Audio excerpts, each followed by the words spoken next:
Come on over, it's time for Tim Friend.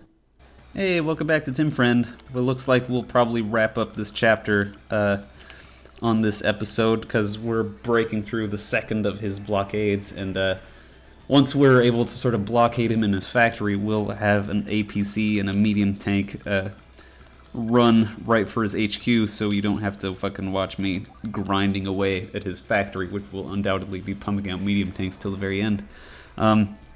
Unless I make a habit of capturing every city that I can, which is fine. That's probably good, but it's time consuming. And if there's one thing I don't have on Tim Friend, it's time.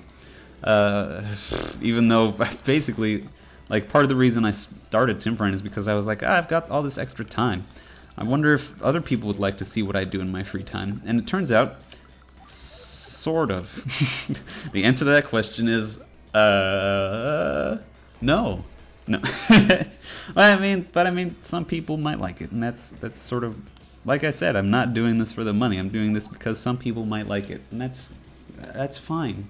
Shoot low. Don't shoot for the stars. Shoot for like a small rock on the ground, and maybe put that rock in like a prominent place so that you can hit it better.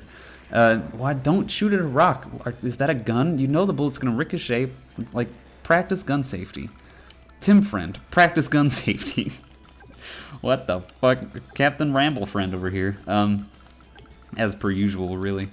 Looks like I could just keep pumping out medium tanks for eternity here, if I wanted to, which is fine, but it's gonna be kind of a slow way to win. I mean, probably just as fast as all the other ones. I guess I'd need a fucking missile unit to get rid of that fighter. Missile units, it's like the thing that Eagle has here. It's a long-range unit with the same range as a rocket unit, but can only hit air units. And so you'll see that little flashing fuel gasoline can on the fighter there. Means it's running low on fuel. And once it runs out of fuel, it just explodes in the air, which is funny. But it might, I don't know how long that's going to take, so I don't necessarily want to wait for that. Oh my god, I totally forgot to talk about how you actually win. So in Advance Wars, you either win by defeating all the enemy units or capturing their headquarters like you would a city.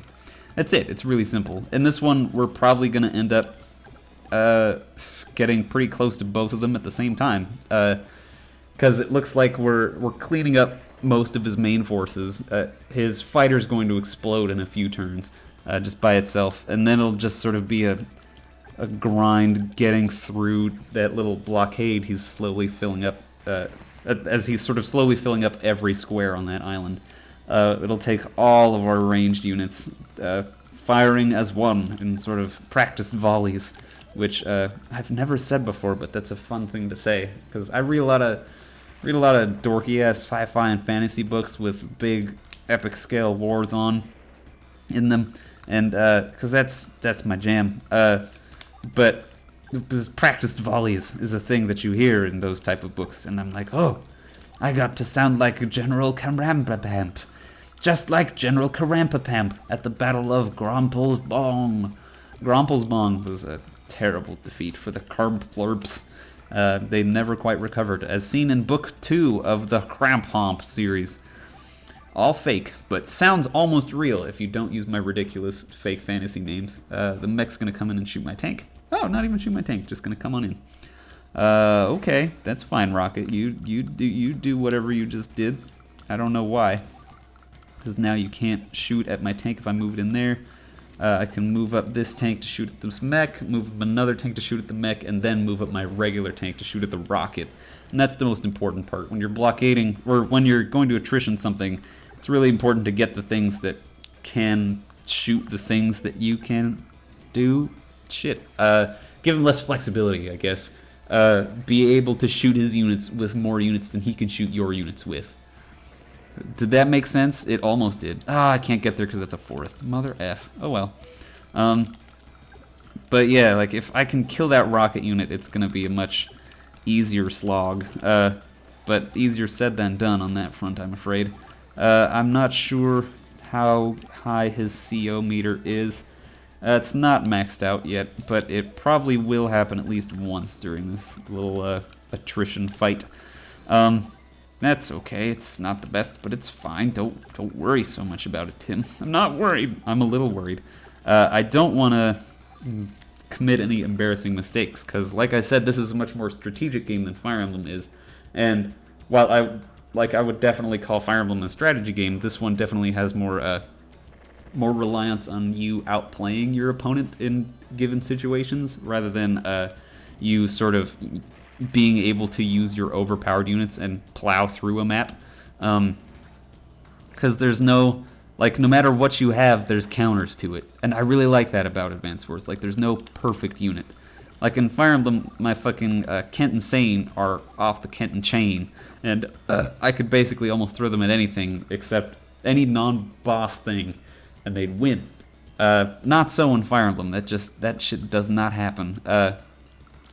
And it's cool. It means you have to really think about what units you're bringing to each party, how you're using them, stuff like that. It makes for such a more interesting strategic problem than Fire Emblem does. And don't get me wrong, I love the strategic parts of Fire Emblem. It's just enough strategy, just enough art roleplay, just enough fantasy stuff. It pushes a bunch of my buttons at once. But if I had to say which the strategy portion do I like better, it's definitely Advance Wars. I think it's just a much stronger game in terms of gameplay. But we'll see if it turns out that I'm actually better at it or not. Probably not. Yeah, you're probably gonna see that I'm worse at Advance Wars than I am at Fire Emblem, just because, well, I haven't played it as much, so that's valid. That's a real thing. I'm not as build an APC instead of a medium tank. Smart move, X-Lax. Not a thing. It's okay though. We might go for the HQ victory then. Well, I mean, it doesn't super matter how many extra medium tanks I have. As long as I don't lose that APC, it'll be a little quick. But I can kill that tank and start moving my now damaged APC along that road. Unless he just got his CO power or gets it on his turn. Doesn't look like he will. He's just being weird. The AI is so confusing. It's not... Its algorithms can't compute for some things. And I do like that about subsequent Advance Wars games. Advance Wars 2 has better AI than Advance Wars 1. Advance Wars DS, or Advance Wars Dual Strike on the Nintendo DS, has better AI, but I probably like the gameplay even less than Advance Wars 2. The campaign is fine. It's actually not that bad in difficulty curve, but it adds a bunch of new units and makes it sort of impossible to feel out what's good. There's not only is there medium tanks, but then there's Neo tanks, which are stronger and faster, but way more expensive. And then there's Mega tanks, which are not only stronger, but they're just insanely strong. But they slow down to a crawl, and it's weird. But they're even more expensive than Neo tanks. And there's suicide missiles that blow up for 5 damage in a huge radius, and things that can only move on certain types of terrain, and it gets weird. The unit balance just gets really weird. It seems like they just were like, well, what's a bunch of weird units we can make? Do all of them, and put them into the same game. And it's possible that they were like, well, maybe we're not going to get another chance to do an Advance Wars game, so good luck. Throw everything in. They'll like it or not. So I don't know. Maybe it was just a sort of last hurrah type deal on Advance Wars Dual Strike. But not only that, there's one new commanding officer for each faction, not including the evil faction, which gets 3 new ones or some shit. 4, actually. But it's sort of like Advance Wars 1 I really like because it's simple, and it's strong because it's simple. There's fewer units, and it's clearer what units are good because every unit has a counter in its own sort of specific way. But in Advance Wars Dual Strike, there's so many units that there are some things that can only be countered by one thing, but that might be the one thing that you don't have. And that sucks. There's a stealth bomber, and it can only be attacked, or stealth fighter, and it can only be attacked by other stealth fighters and fighters. And it's absurdly expensive, But once you've got one, if you can keep the other people from getting any air units whatsoever, then they can't kill it. And that sucks. And admittedly, like, there's other ways of getting rid of it. Like, it burns through fuel just like nothing else does. But it's still, like, if you can just keep it supplied, like, if you get 4 of them and surround an APC, then you can just fucking win, and there's nothing they can do about it. And that sucks. That's awful. I don't like that at all. But, so, like, I wish... there was this website that I used to frequent called Advance Wars by Web. And you could basically play Advance Wars online. It was like someone had fucking custom scripted it out. It was Advance Wars, and it was online. It was awesome. And I played it with a friend of mine that I met in middle school. And it was really fun. Like, you could you could ban things, and it was really, you could make maps that were weirder, like up to 8 players instead of up to 4 players, and that was really cool. Have just like huge maps, and other people would like rate your maps on their competitive viability, and there was like a metagame and stuff like that. And it was really cool. It was really awesome. But none of that functionality exists in the actual game of Advance Wars. So it feels like it would benefit from that, just the ability to patch things out if you don't like them, but hit that fucking button again. I don't know. It'd be impossible to do that on the Game Boy Advance. Fuck off, menu. I look away from you for a second. There goes that fighter exploding by itself. So I really like Advance Wars 1's simplicity in unit design. The COs, on the other hand, are some of the most ridiculously overpowered and underpowered. Whereas Advance Wars Dual Strike probably has the best mix of commanding officers and balances for them, but the worst unit balance. And it's an interesting dynamic. Like, they had like an inverse relationship between how much I like the units and how much I like the COs. So, like, I'll definitely play more Advance Wars Dual Strike because even the AI can't wrap its head around some of the weirder units, and they're usually at the more expensive line, or more expensive end of the spectrum. Like, they don't introduce any more cheap units, basically, except one, I think. And that's actually the one I kind of like, because it's weird and it sort of fills a role. But it's not, like, I definitely play that one basically just for the COs, and then I get tired of it because there's more shit that you can do that's broken ass overpowered, and that makes it less fun.